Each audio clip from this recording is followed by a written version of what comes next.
nice to meet you. Yeah. I hope I can answer them. Absolutely, yeah. You're the expert here. Yeah. First, I think I should ask for your permission that all the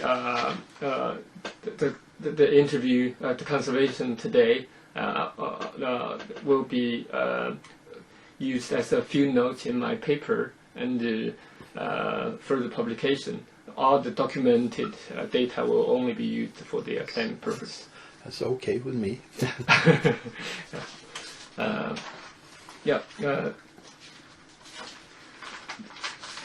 First, Mr. Tudor, could you briefly make a self-introduction to your professional backgrounds and your role in the Animal Museum? My role in the museum is that I'm curator. Mm-hmm. That's my title.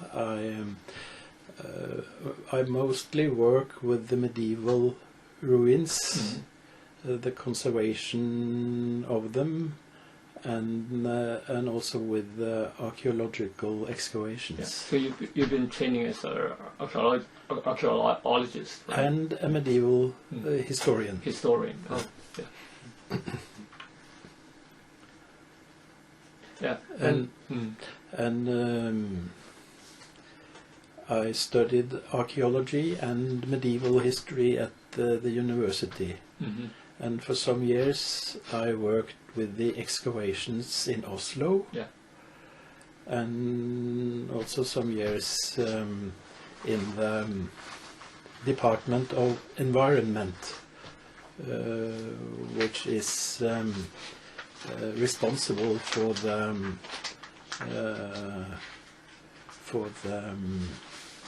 remains of the past. Mm-hmm.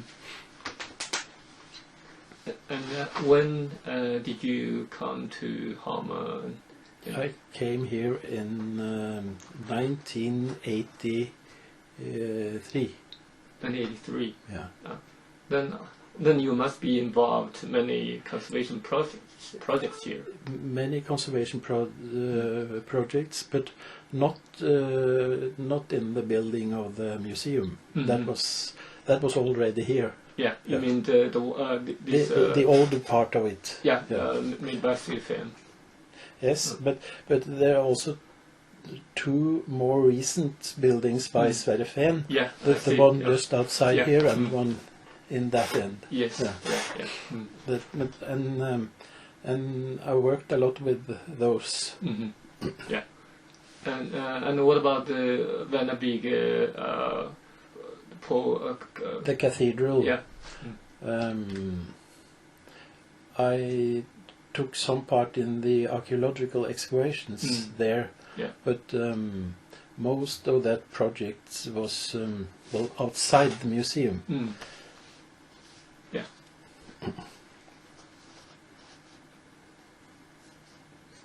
So could you explain a little bit detail about your role that been involved with these conservation projects? Just as you mentioned, these two.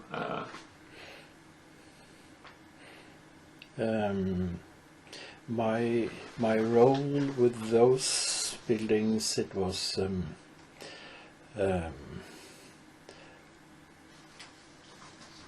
just to look after in the building process that the ruins were not destroyed, because things can happen and things can fall down and destroy the ruins, and so I watched over them, and I also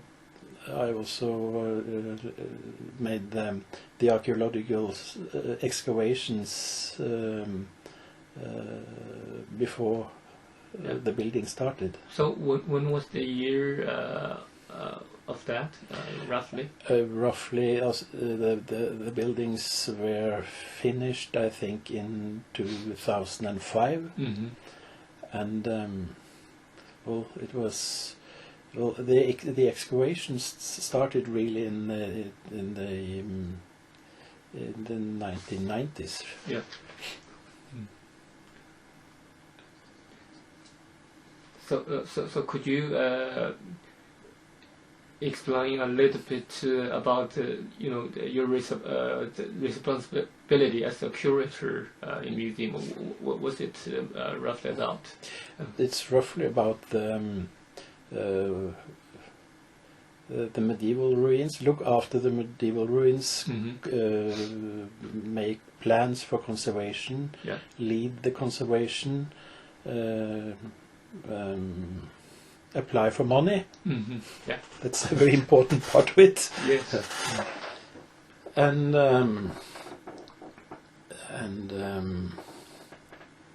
also the I also take part in making exhibitions. Yeah. So as for these two conservation projects, you've been deeply involved. So how it's been carried out? Is it from competition, or is it's entrusted to the architect? And with these two buildings here, we just asked Sverre Fehn, who has done the rest of it. I think that was natural.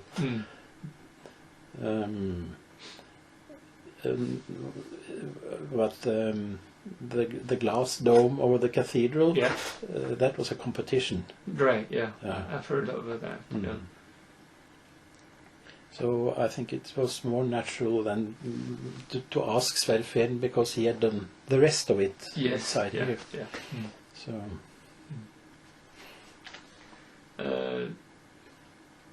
So what about the conditions of these all different archaeological sites? And I see there's some work going on. Yes, and, we've been working there for 3 years now, I think. Yeah. In the 1960s, all the ruins were, before they started to make the museum. Yeah. And the excavations were finished. They started to conserve them, to preserve the ruins with cement, and that has proved to be too hard for the ruins. Yeah. So we take all that cement away and put in lime mortar. Yeah. And a lot of stones has cracked, so we glue them together. Yeah. And of course we're taking a lot of pictures during this process. And actually, when we with that building down there, when we got the concrete top away from the ruin, we suddenly found some old stairs inside the wall, and we're trying to preserve those stairs and make them visible for people who come to see. So I'm then planning some kind of glass protection around that part of the wall, so that people can look inside. Yeah, interesting.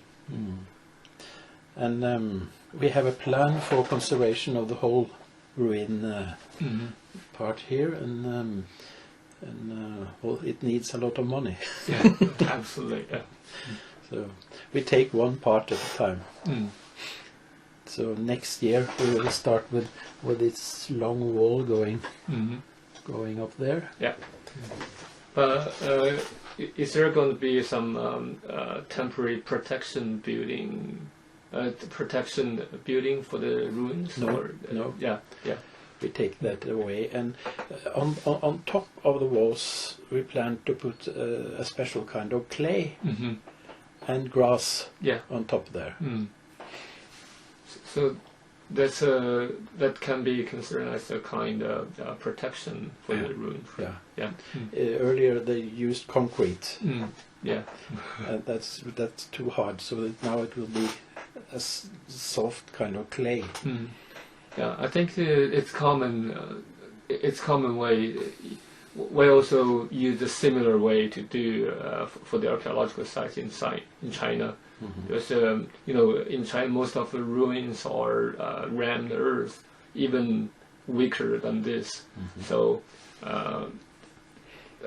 the way of protection is we put another sort of clay on it, and sometimes we use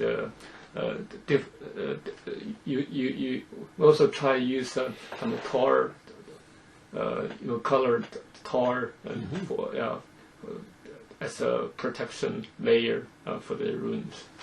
You put tar on top of the stones? Yeah, on top of the rammed earth. Okay. Yeah, because it looks. We make it's a colored tar, which is the texture looks rather similar to the rammed earth, but still you can recognize a different new layer. It's to prevent the earth from disappearing. Right. Yeah. Yeah. Because as most of the ruins from excavation in China is rammed earth, and it's very weak, and if you put it into open.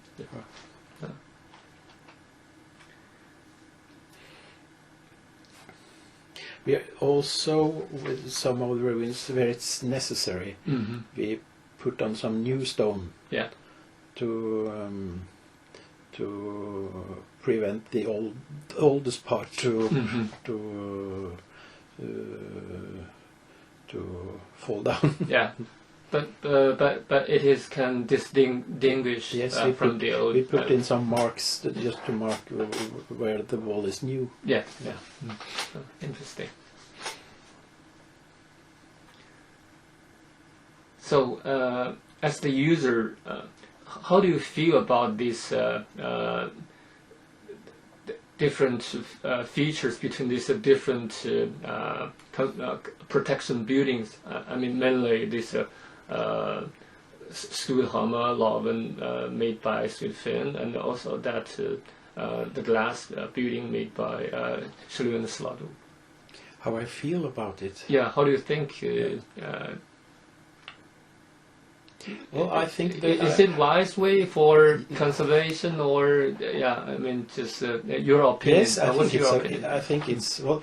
As with the cathedral ruins, I thought it was very interesting, but I also was a little skeptic about putting that much technology into keeping a ruin. But I think it functions very well, and I think the contrast between the modern structures and the old ruins it makes it very interesting. And that's also the case with this buildings of Sverrefjell. The contrasts makes it very, very interesting, and it also maybe helps to understand the old buildings. But the Storhamar barn. It's renovated from the old barn. Yes, it's built around 1740. Yeah. The oldest part of it. So Fenn's job there was just to renovate it and put his new structures inside it. Yeah. But at that time, the archaeological sites had already been excavated, right? Yes, they were finished, almost finished in 1964, I think. Except for these two spots outside here. Yeah. And shortly after that, they started to plan how to make this make it possible for people to see it. And it's happened that the director of this museum, he was an architect himself, and he knew Sverre Fehn. Yeah. And I think he just asked Sverre Fehn to take the job. Yeah. And I think the museum was finished in 1974. I think. 74 or 70. Yeah. Let's see. 75. Yeah. So as that's the protection building for the cathedral ruins. The work of that work is what's going on. You're already here, right? Yes. Yeah. So your work is to take care of some. I had very little to do with that one. We had a director here at that time whose name was Ragnar Pedersen. Yeah. Maybe you're seeing him? I haven't seen him yet, but I'm gonna interview him later. He had a lot to do with it. My tasks there was just to some of I took part in the archaeological excavations. Yeah. So for that ruin, is it been monitoring, constantly monitored? Yes, it's NICU. They are constantly monitoring it. Yeah.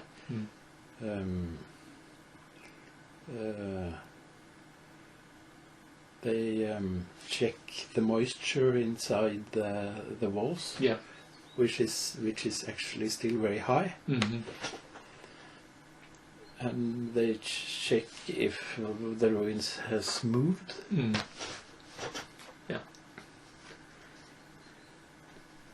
As last time, as I visited here, I've heard about some complaining from the staff that there's many problems with this barn house in the winter.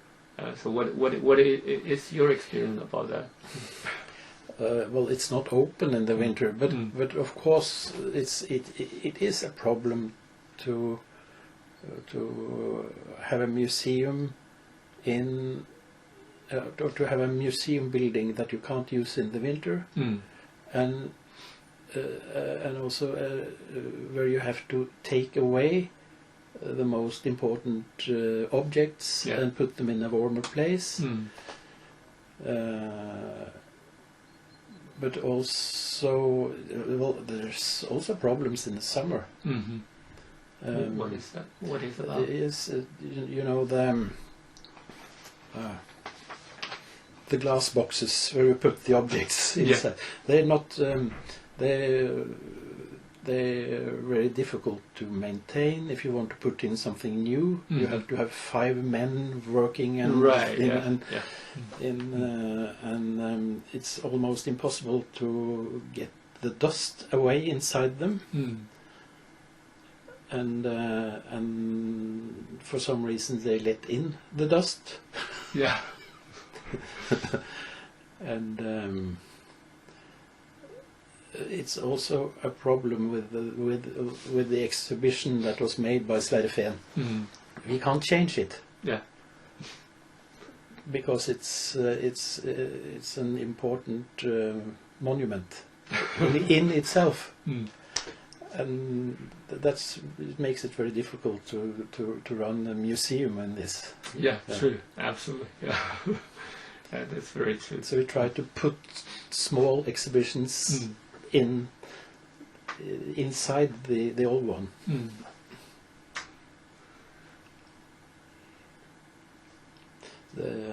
It's also difficult in the winter when you want to open some of the doors. You have to you noticed that the keyhole is down there, or up there. Yeah. Yes, you have to be very tall, or you have to go down, take away the ice, Yeah. and hope that you manage to open.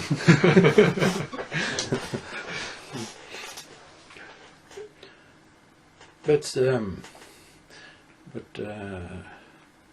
you can say that we love it and we hate it. Yeah. Yeah. It depends. And it's very interesting. So, is it very costly for this building maintenance of these two buildings? I mean, what about the annual cost roughly for the maintenance of the building? It's not been much, but we have a fund of money that we can use if something goes wrong with it.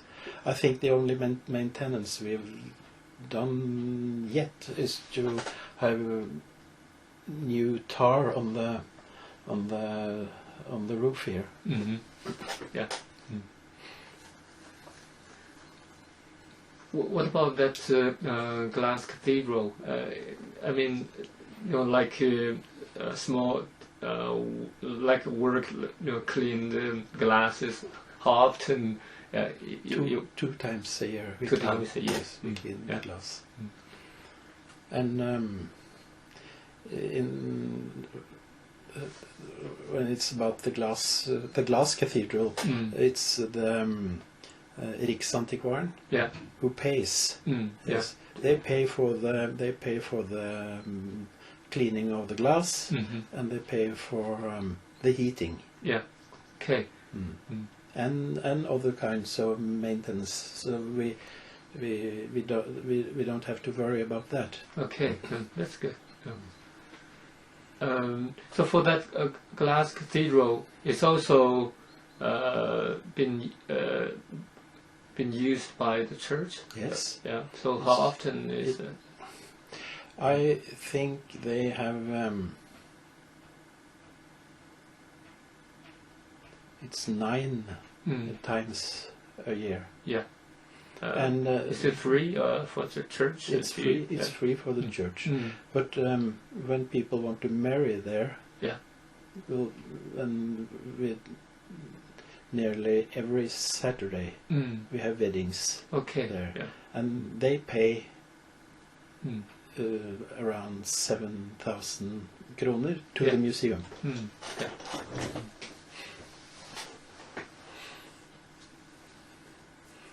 So, except the church and the weddings you mentioned, is there any other activities connected with the local community? It's a lot of concerts. Yeah. Some theater. And also. That's the church. That's baptism. that's the church. Yeah. But we don't have funerals there. No, it's mostly concerts. Yeah. So how often is that? I mean, during the year, roughly. I think it must be. Well, it depends. Also, there are large concerts with artists coming from abroad or some very popular artists in Norway. That's maybe 3 or 4 times a year, and it's more local choirs and small groups who want to play up there, and that must be around 10 or 15 times a year. So all these concerts, is it arranged by the museum or other organizations? The other organizations ask if it's if they can come that and that date, and they pay some rent for it. Yes. Yeah. And with the large concerts, we also get some a percent of the tickets. Yeah. See.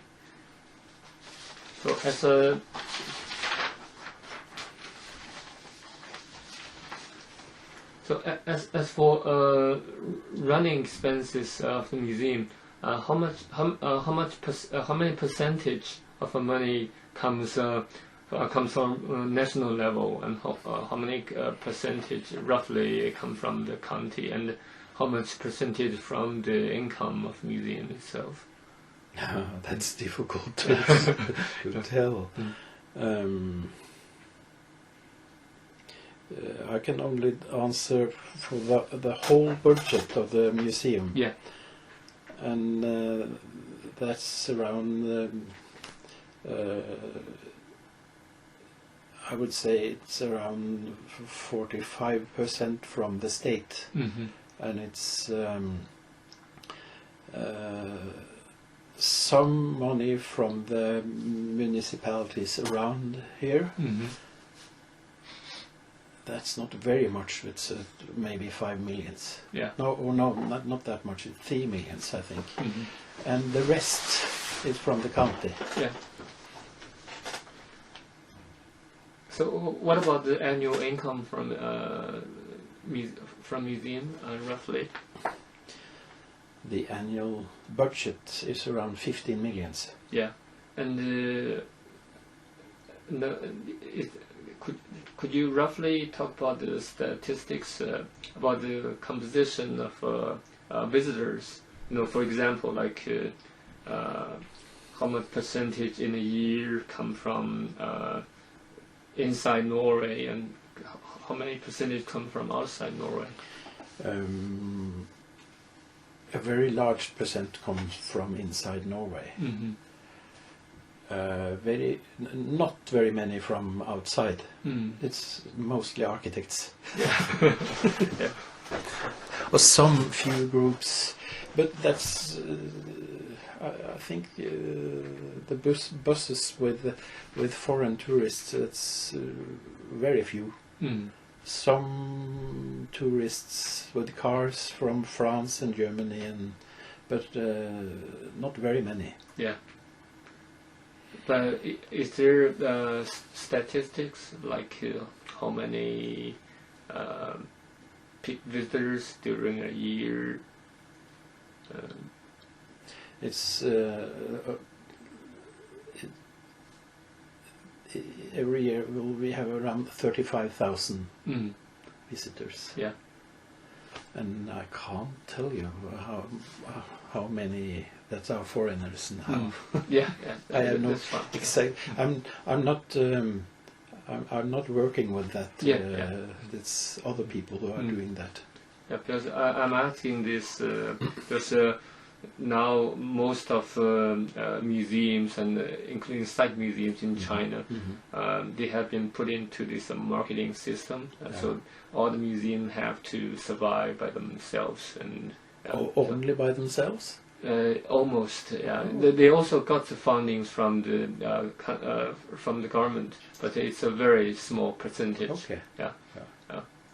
But in your town, there's a lot of tourists coming to see the excavations. Yeah, true. Yeah. But it depends. My son has been there. Oh, really? Have you been to China before? No. Yeah. One. Actually, I also been involved in some works with the Terracotta Warriors, some extension work, because the main part of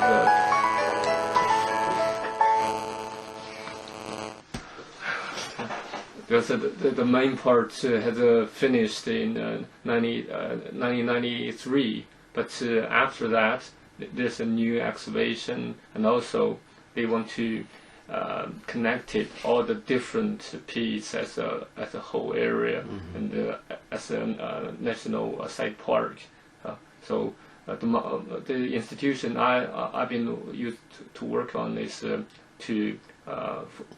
take care of the work of that, and also, but for the terracotta. In China, the conditions, it depends very different, because the place like Terracotta Warriors, because they never worry about the visitors. They just worry about if they got too many visitors. Because like the main the Pit 1 is the biggest peak of terracotta warriors. Yes. Because there's too many visitors during the year. The carbon dioxide from visitors even are quite harmful for the site and ticks. But like the terracotta warriors, they roughly they got more than 90 million visitors during a year. So that's a large amount. That's a lot. Yeah. Well, we haven't got that problem here. Yeah. But for some other small archaeological site museums, they were facing the biggest challenge to get the visitors and to earn the money, because now they just can apply very few money from the government, and they have to survive by themselves. Yeah. Well, we also have problems with the visitors. They climb on the walls, on the old walls. Yeah. And they're not allowed to, but it's difficult to prevent them from. Yeah. Because the ruins are quite low, and they can just. Right, and especially as it's a stone ruins. Yeah. So, but if everybody does that, they will. Sooner or later, the walls will fall down. Yeah. So, and also if you see this ruin down here, there we chose not to conserve the walls or the stones. So they're not. Well, it's done very, very little conservation. Yeah. And that makes them very vulnerable for people who want to touch or climb, and so we had to prevent people to climb and touch the walls down there. So there we had a clear message to the architect that he made a ramp through it, and it had to be quite a distance from the wall, so people couldn't touch, and that functions very well. Yeah. I think at least most of the ruin here is masonry construction. I think that's at least rather stable, because it cracks all the time. It cracks all the because time. Because of the cold in the winter. Yeah. But for the ruins with the protection building, it's much better. Right? It's much better. Yeah. See. So as most of the excavation ruins in China, it's a rammed earth, and so it's a very weak when you open it. Yes. At 10 or 20 years ago, we used a lot of chemical way to protect it, but it's like a suicide. Even it's been stable for a while, and suddenly it would just. What do you do then? Do you put glass over it? Yes. So now for some for one underground museum of a Han tomb. It's from Han Dynasty, which is around 200 BC to 280, and the excavation level is -7, and and there's I got to.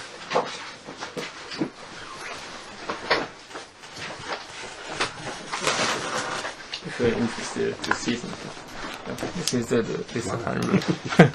Yeah, this is a terracotta figures from this Han tomb, but it's much smaller than the one from because it's just 30 centimeter.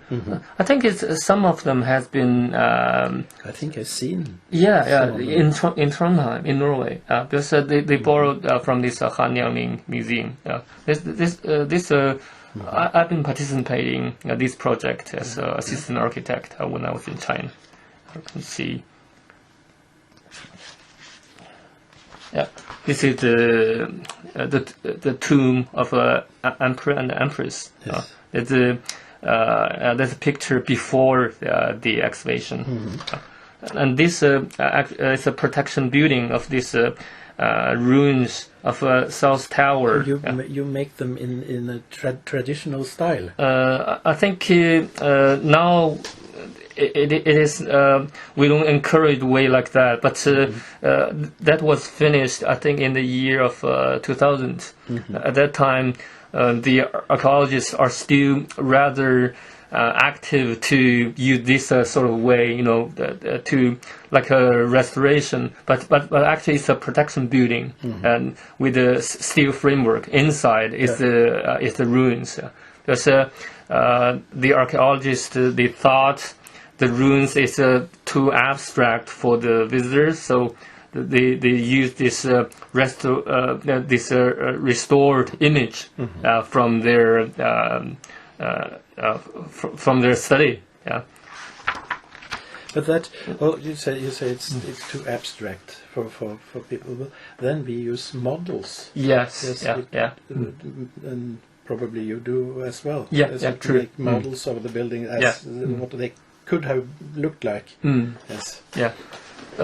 These parts, this protection building was made by archaeologists. Yeah, and you can see this is the whole area of the tomb. It's a rather big area, which is about 30 square kilometer. And this is the tomb of the emperor, and this is the tomb of empress, and these are some burial pits of the different officials, and this is the cemetery area for the emperor, and this also they have the town cemetery town. Because at that time they moved the people to form a cemetery town as next to the emperor's tomb. Okay. You can see this excavation. And these are some pottery container for the grain. Yes, for storing grain. Yes. Oh. A lot of pigs. Pigs. A lot of pigs. These are dogs. Yeah. Okay. So you can see Chinese people eat dogs a long time ago. Yeah. Because compared to the content of Terracotta Warriors, this place is more interesting. Is that they have all different contents. Exact simulated from the imperial lives. So the content is more diverse than the Terracotta Warriors. Yeah. Interesting. Yeah.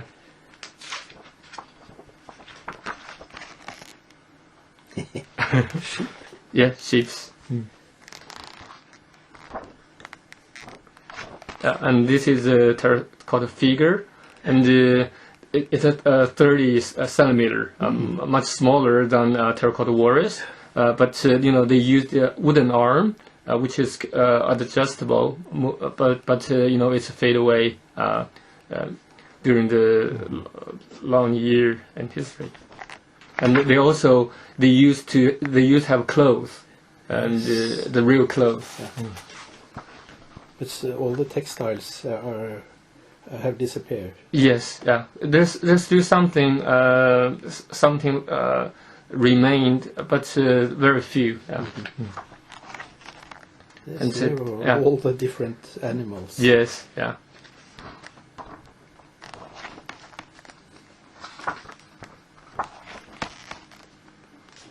Well, Yeah. I have to go there.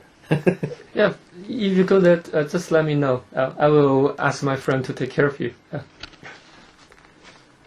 And yeah, you know, this is the excavation of this South Tower, and later they put that protection building with the classical style. Yeah. Yeah.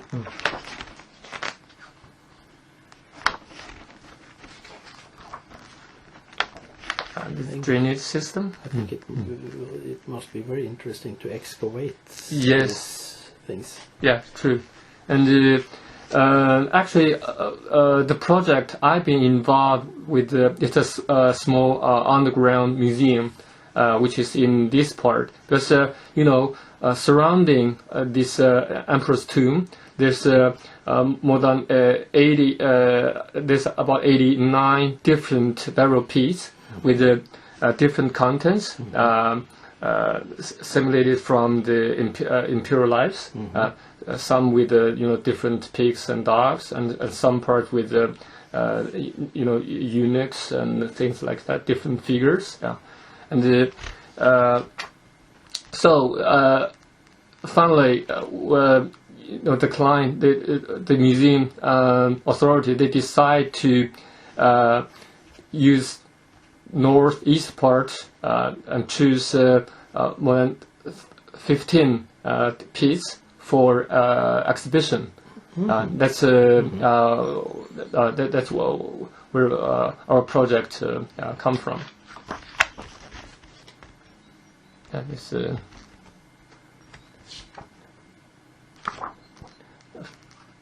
seen during the excavation.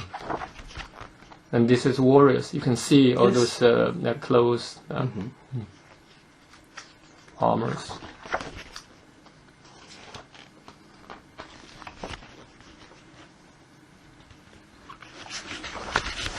Yeah, and the riders.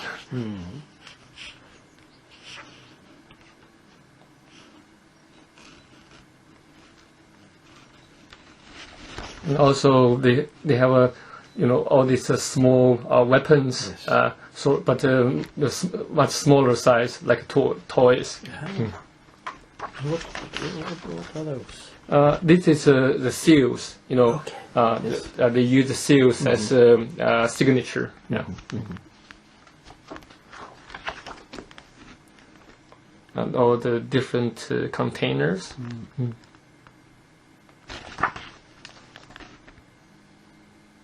And all these are exhibited as they were found? Yes. Yeah. That's you know, now that's a way that has been highly encouraged to just exhibit all the antiques inside in the site. Yeah.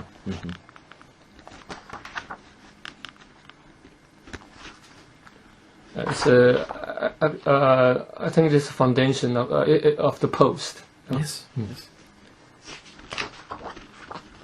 It's the excavation site. When you want to exhibit all the finds, then you have to have a building on top of it. True. I think we built a temporary building. Yeah.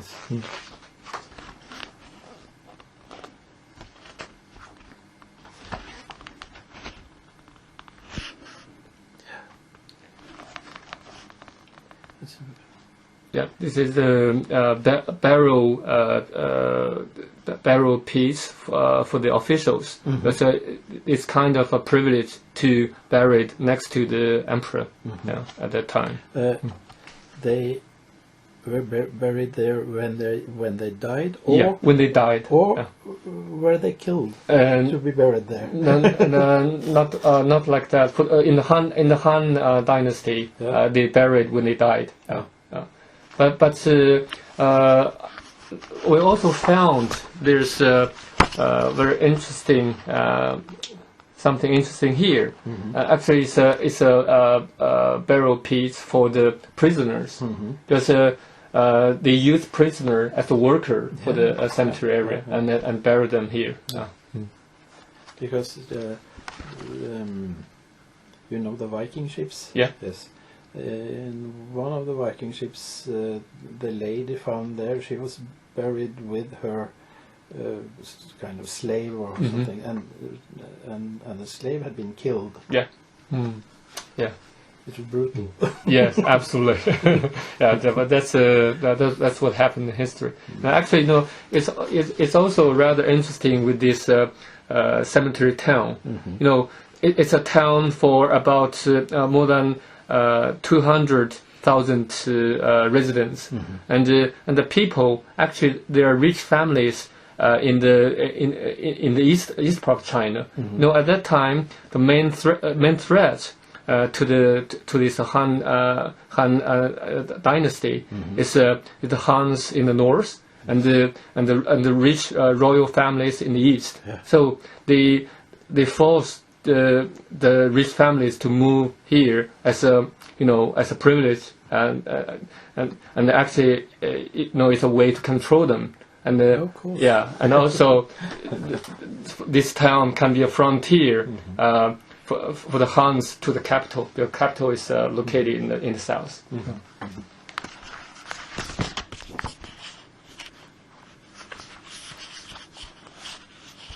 It's quite deep down. Yeah, this is a burial piece for one official. So the size is the scale is much bigger. And these are made for the excavation, for carrying away earth and. No, I think this is actually it actually what it was like. Yeah, well, it is not for the excavation. Because you can see it's not so convenient. No, it's not easy to walk. Yeah. Oh, nice. Yes. There's a lot of very nice pottery figures, and which is connected different parts of life, imperial life in the Han Dynasty.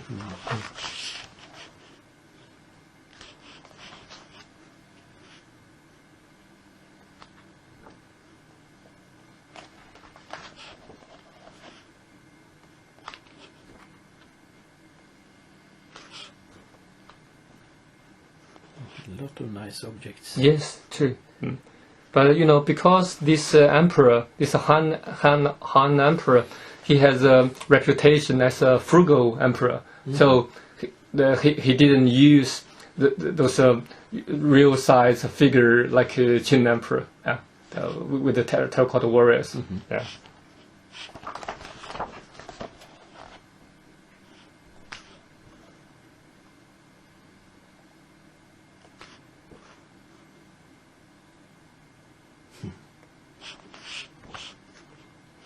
These are some bronze mirror.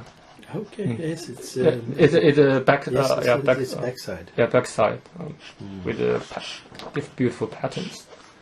Now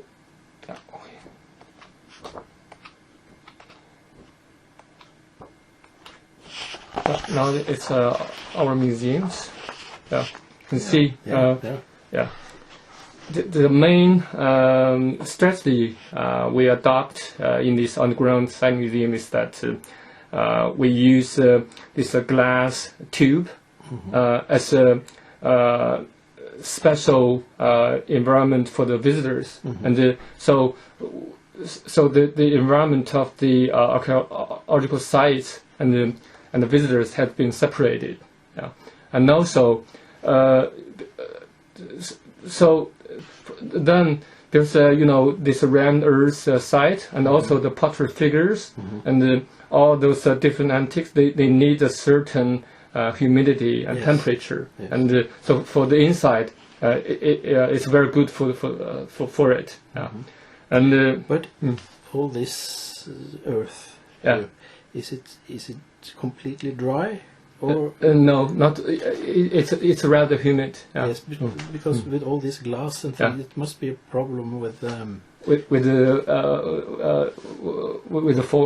steam, right? Yes. Yeah. Yes. That's the technology we use pretty advanced in China.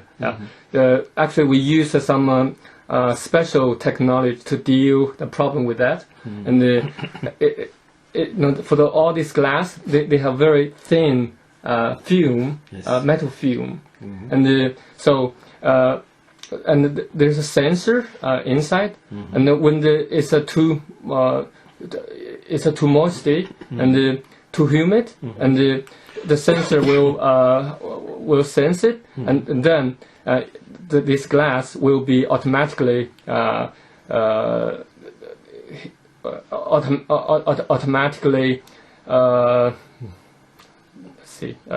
maybe heated. Heated, right? Yeah, heated. Yeah, and then the steam will come. Okay. Yeah, that's a trick here. Yeah. You know, you've been to the Archbishop Museum in Trondheim. There they had the old mint, the place where they made coins. Yeah. Inside the museum, it was left as they found it, the tiles on the earth underneath, and after a short time they got problems with that because it was moist and started to come worms out of it, and right, yeah, true. That's why I asked, because yes, definitely. And actually, this I think this sort of technology is a first been adopted in China with this project. Yeah, and and also I think it's I think this is borrowed from a Slovenia archaeologist. That technology. Because first we use that technology for some small pits, and then we found it's pretty good, and finally we use for this whole area with which is about 7,800 square meter. So you can see the archaeologists, they can work inside and can see through by windows. You can walk on top of it. Yes. Actually, that's one thing we didn't expect. But some people are felt rather scary to step on the glass. I experienced that in Rome this spring. Yeah, it must have been in March, I think. We visited a quite new museum, an excavation where they had done exactly that, and people had really problems walking. Yeah, true. That's very true.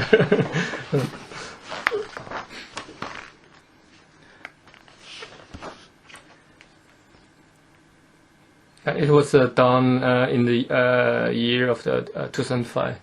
This looks very nice. Yeah.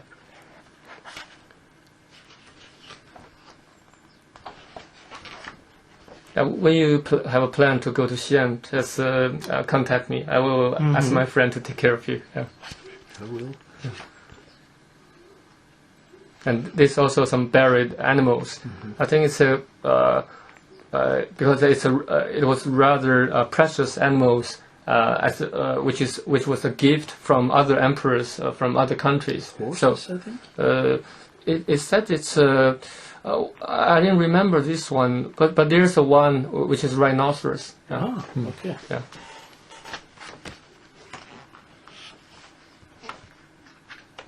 Let's use some models. Yeah, you can see some models. Yeah. And also they have this small theater with this 3D demonstration about the site. Yeah. But actually, for the interior area, I think it was a little bit too much, because the museum authority, they want to something popular for the visitors, so they ask another design company to make it. That's we thought it's a little bit too much. Yes, maybe it's too much colors. Yes, true. Yeah.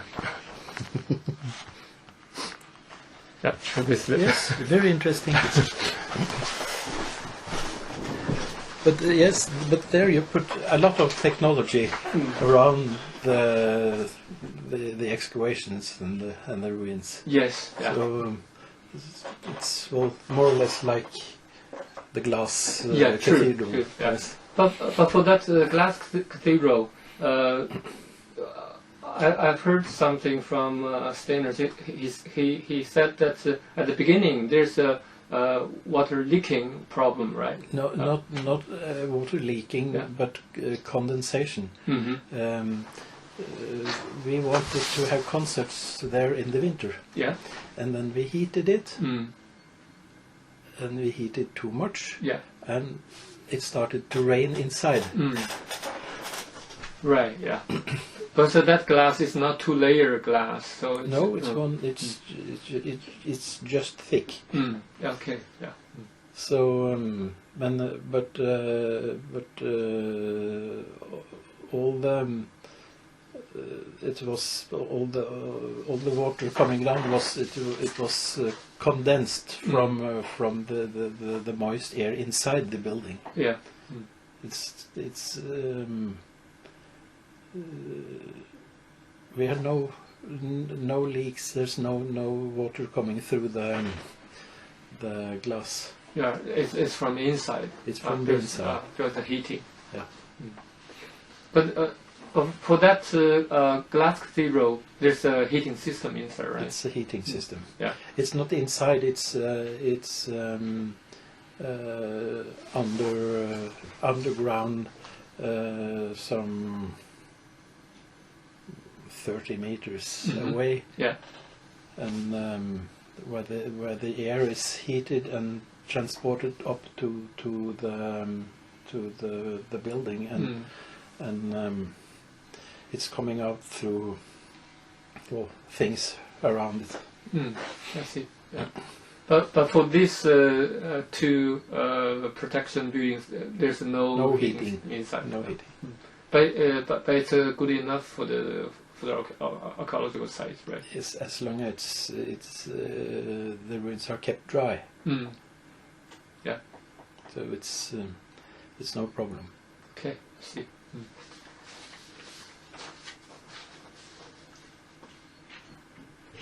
And, well, that ruin has a problem because it's coming a lot of moisture from the ground and up into it. You mean that ruins in the open air? The ruin under the roof there. Okay. Oh, yeah. That's not been preserved by any means. It's just as we found it, and it has some problem with moisture coming from the ground, but it's not very bad. Yeah.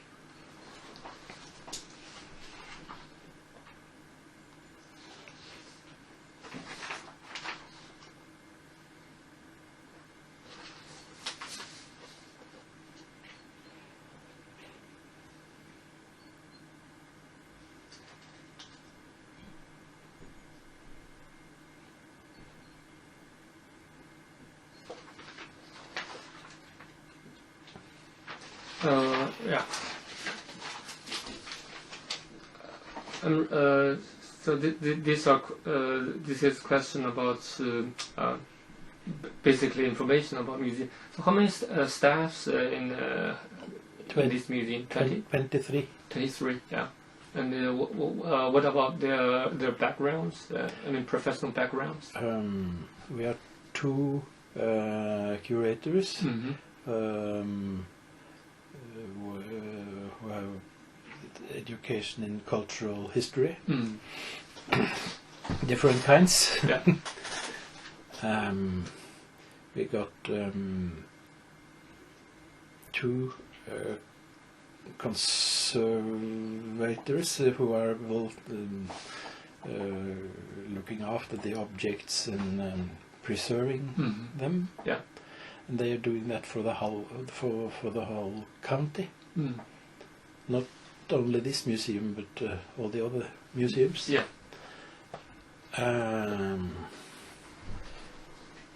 We got 2 photographers, and one mason, yeah, and 2 carpenters, mm. and well, people just looking after things and moving the lawn, and and a small administration. How many are they? Well, it's actually just 2 persons, Mm. and the director and his secretary, and also we have people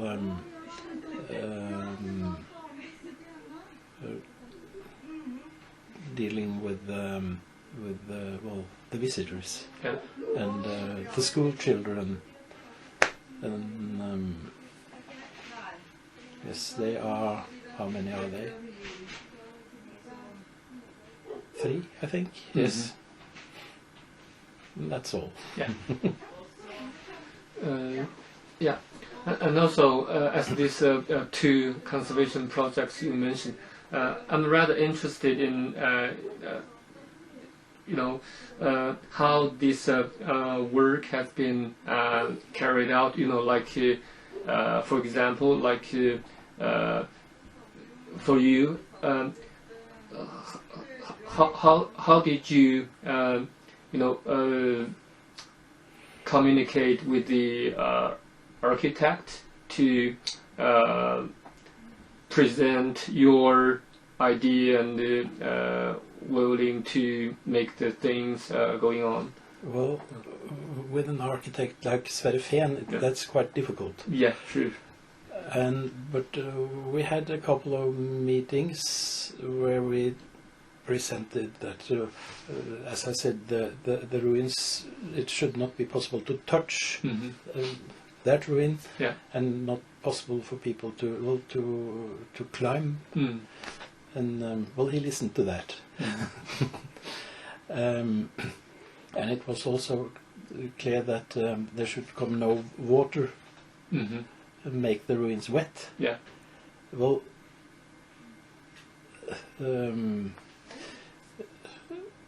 he tried, but but the ruin gets wet.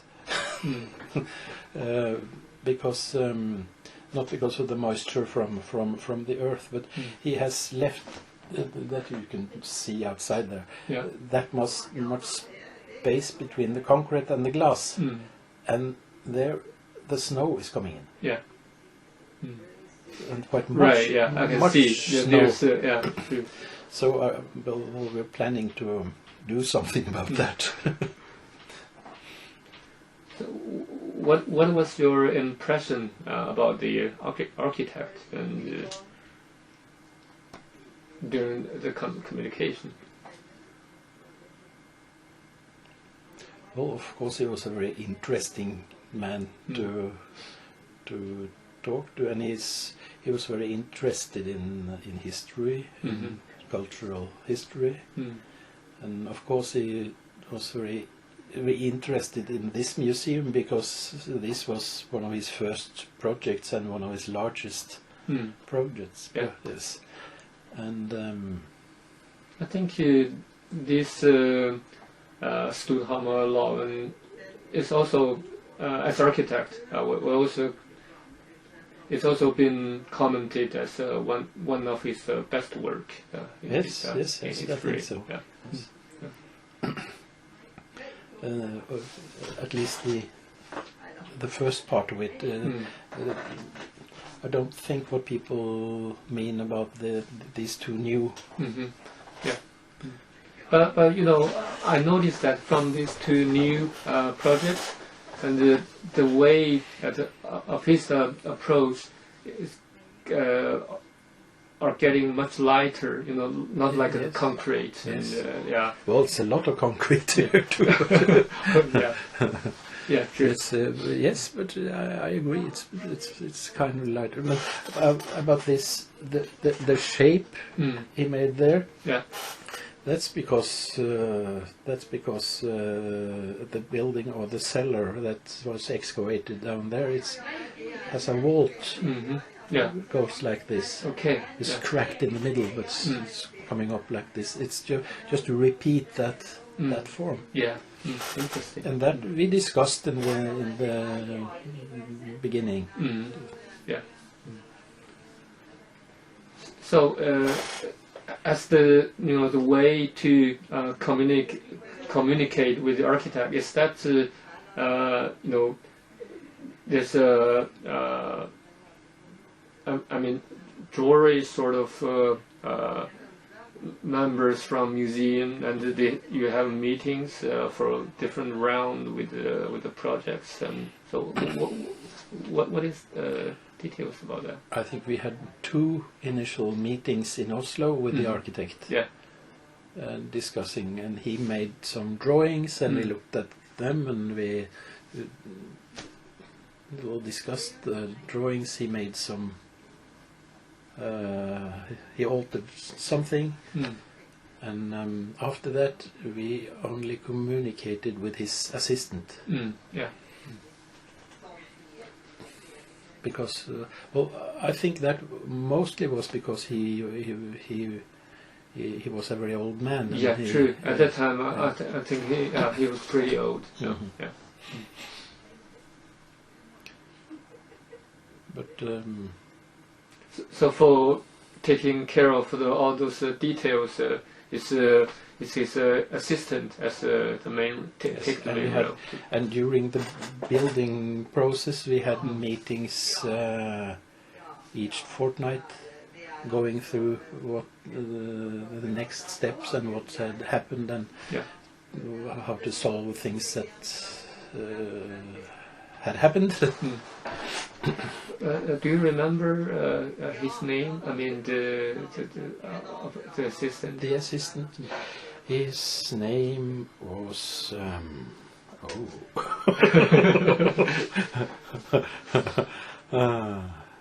I see him clearly. Well, it's coming. It's fun. Yeah. Maybe if you talk to Steinar in Trondheim, he will remember. Yeah. Yeah.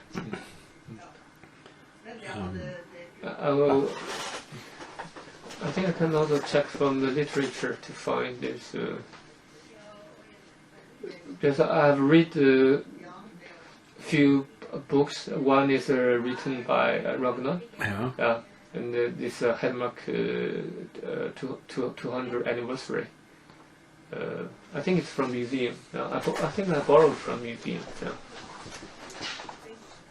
Yeah, this one. Yeah. True. But have you read?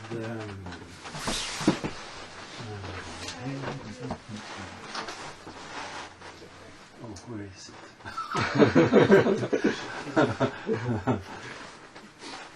Well, maybe someone has borrowed it.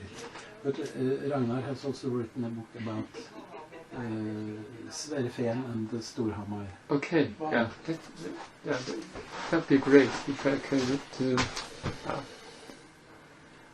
But I can't see it here.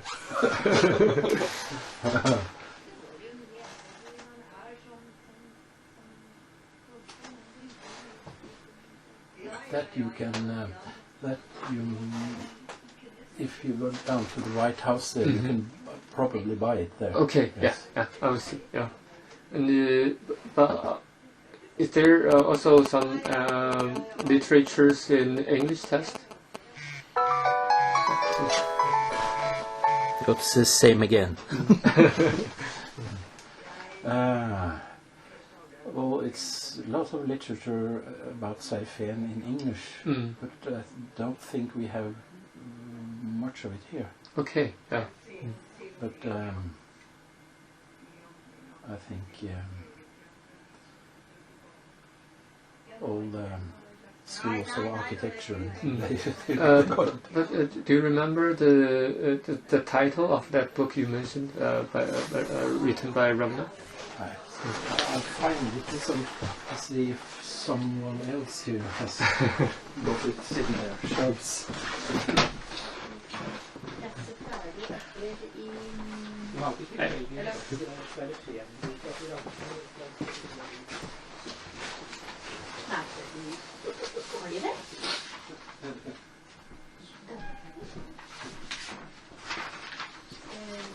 Yeah.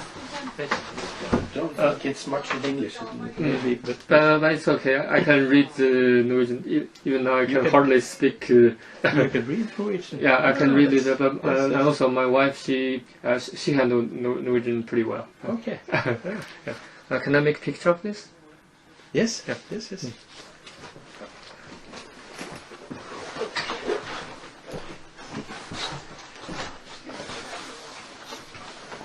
And Ragnar, he had a lot to do with Sverre Fehn during the building process of all this, so he knew him quite well. But my supervisor, he also recommended Ragnar very well, and but I don't think Ragnar speaks English. Yeah, true, and so we already made up appointment, and my supervisor will came together with me in later this month and helped me to translate. That's a good idea. Yeah.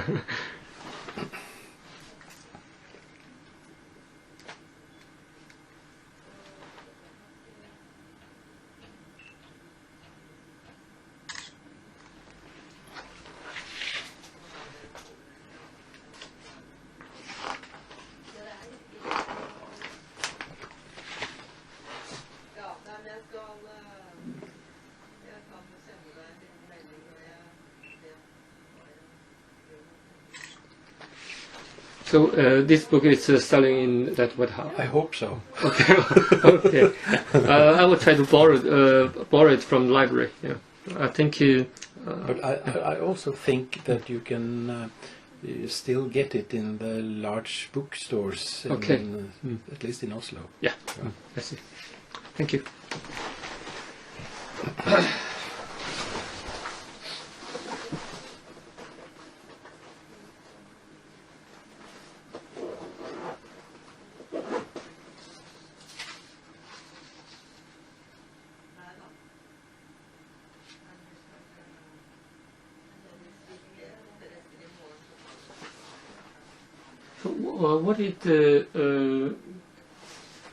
What is the main content of this different sites? It's all with this archbishop. It's all about this Archbishop Palace, because I have read some small text there for the different, but it's rather few. It's all about the bishop's palace. Some of the exhibitions are about the whole town that was in that direction. Yeah. It's very few excavations been there, so we know very little about it. What we know about is this bishop's palace and of course the church. So it's mostly about that, but other exhibitions are of course about the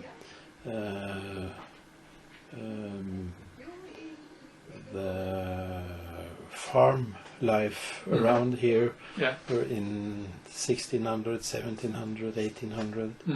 So it's one part of the museum is about that.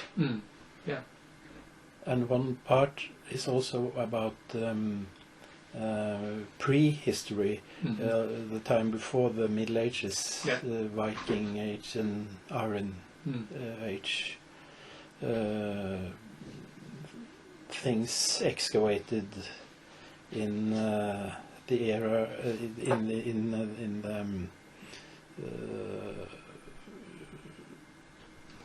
municipalities around Hamar, grave mounds and things like that.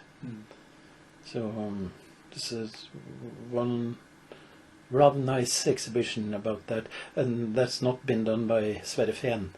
We had our offices in that place, and we moved the offices over here, and we put that prehistoric exhibition in there. And that I made together with a local architect here, who was an admirer of Sverre Fehn. So he tried to, he made his own, but he also made an architecture that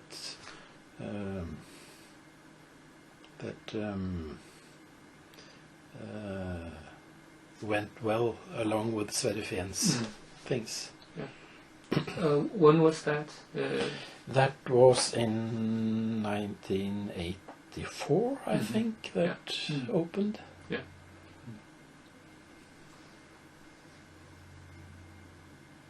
So it's a central part here is about the bishop's palace. Yeah.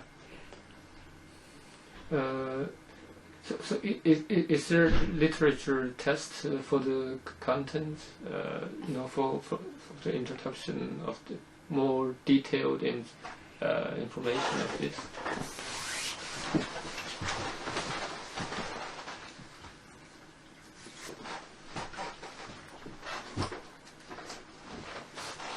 You're looking for things like this? Yeah. It's describing the old town of Hamar and the bishop's palace and the church. And it's written by me. You can have it. Thank you. Thank you so much. Okay, don't give up. You can take it if you like. I'll try. Hallo? Gjerman? Ja?